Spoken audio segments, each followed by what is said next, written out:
Dans cette classe, nous allons voir comment créer et modifier les styles de dimensionnement et comment modifier les quotas existants dans le projet.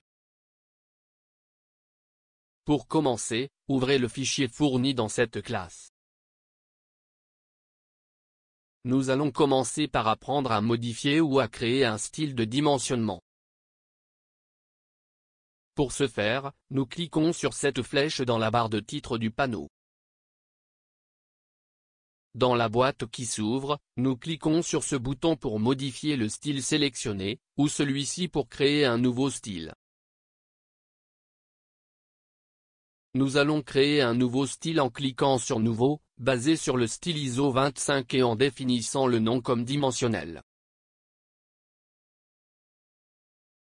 Nous confirmons la boîte et la fenêtre de configuration du style s'ouvre. Dans le premier onglet, Lignes, nous spécifions l'apparence des lignes d'appel et de dimensionnement.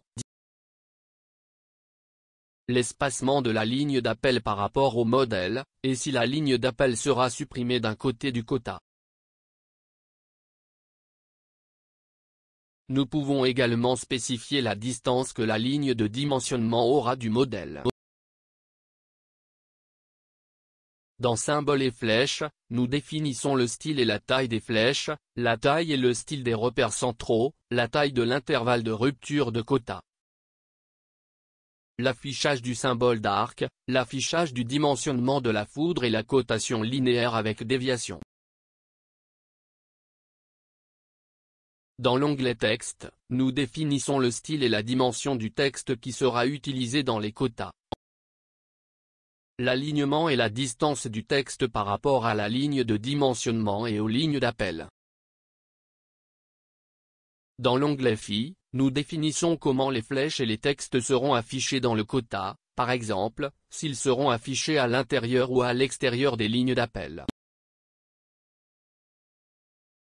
Dans les onglets Primaires et Unités alternantes, nous définissons la précision, le format dimensionnel, qui peut être décimal, fractionné, scientifique, entre autres formats. Et le séparateur utilisé pour les décimales.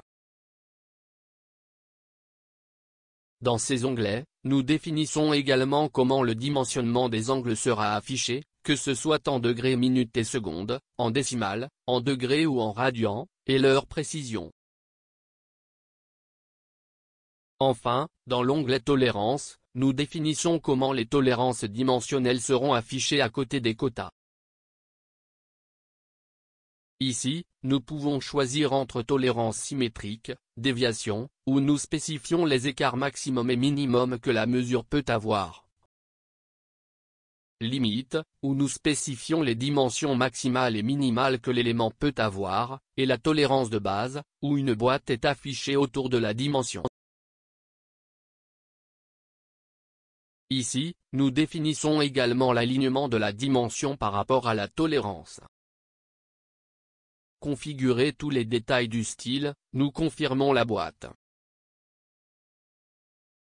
Étudions maintenant quelques commandes d'édition dimensionnelle. Pour casser les lignes d'appel d'un quota lorsqu'il traverse un autre quota ou le modèle lui-même, nous utilisons cette commande.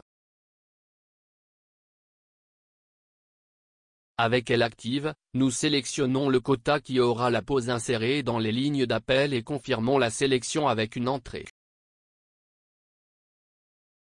Voyez qu'il est désormais plus facile d'identifier les lignes de contour de pièces et de quotas. Pour aligner les dimensions à gauche, au centre ou à droite, nous utilisons ces commandes, voir. Pour ajuster l'angle du texte dimensionnel afin de le rendre plus facile à lire, nous utilisons cette commande. Cette autre commande rend les lignes d'appel obliques, reportez-vous à la section.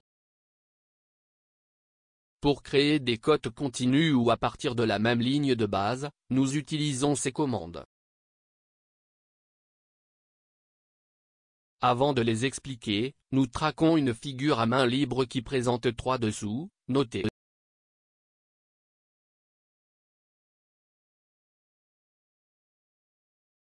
Maintenant, nous activons la commande de mise à l'échelle et ajoutons une dimension à ce corps. Ensuite, nous activons la commande continuer. Voyez que maintenant il suffit de cliquer sur les autres points pour corriger les quotas restants, et notez qu'il continue à partir du dernier quota que vous avez entré. Insérez une autre dimension pour étudier l'option Baseline. Voir que dans cette option, nous allons également cliquer sur les autres points pour fixer les quotas restants, mais ils commencent tous à partir du même point. Pour modifier le texte d'un quota, il faut double-cliquer dessus. Insérez dans cette dimension le symbole de diamètre et le signe de réglage dans ce trou. Pour insérer le symbole, nous plaçons le curseur devant le quota et, dans cette option, sélectionnons le symbole de diamètre. Pour insérer l'ajustement, nous positionnons le curseur à la fin du quota et tapez H7. Nous cliquons sur la zone graphique pour confirmer l'édition et cliquez sur Échappe pour quitter le mode d'édition de quota. Nous avons donc terminé notre cours, où nous avons appris à éditer et créer des styles dédimensionnement. Nous avons également vu comment modifier les quotas existants dans le projet.